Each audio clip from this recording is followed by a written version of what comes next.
When I was a kid, I used to think that pork chops and karate chops were the same thing. I thought they were both pork chops. And because my grandmother thought it was cute, and because they were my favorite, she let me keep doing it. Not really a big deal. One day, before I realized fat kids are not designed to climb trees, I fell out of a tree and bruised the right side of my body.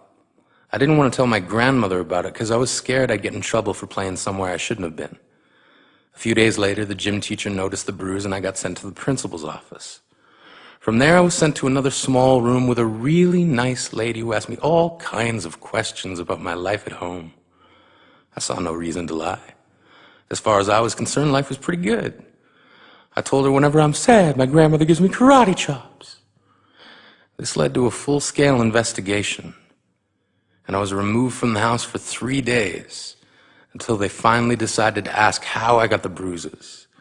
News of this silly little story quickly spread through the school, and I earned my first nickname, Pork Chop. To this day, I hate pork chops.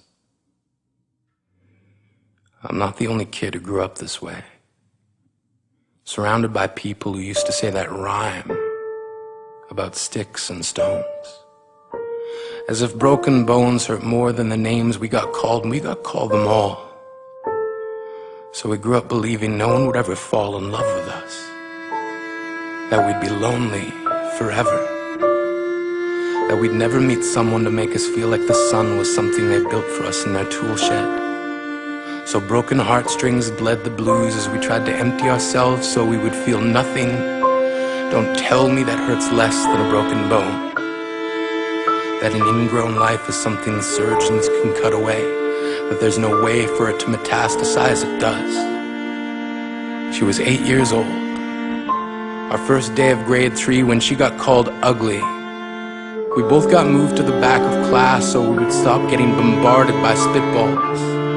But the school halls were a battleground where we found ourselves outnumbered day after wretched day. We used to stay inside for recess because outside was worse. Outside we'd have to rehearse running away or learn to stay still like statues, giving no clues that we were there in grade 5. They taped a sign to the front of her desk that read, "Beware of dog."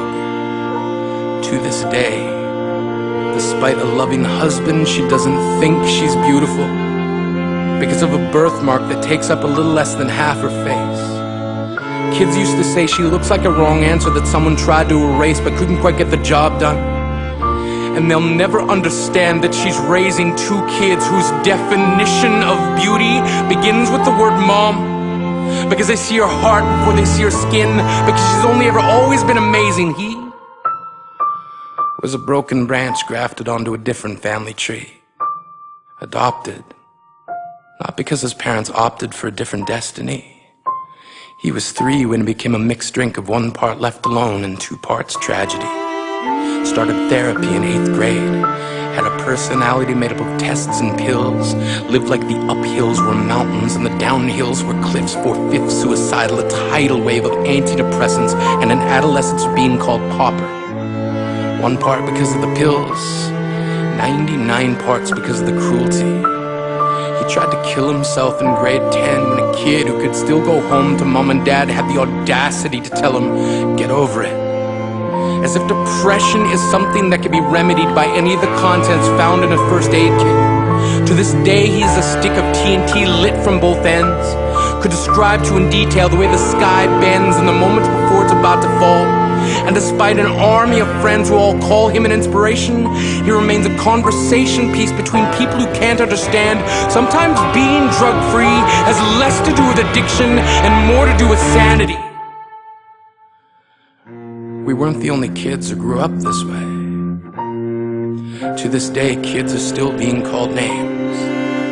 The classics were, "Hey stupid," "Hey spaz." Seems like every school has an arsenal of names getting updated every year.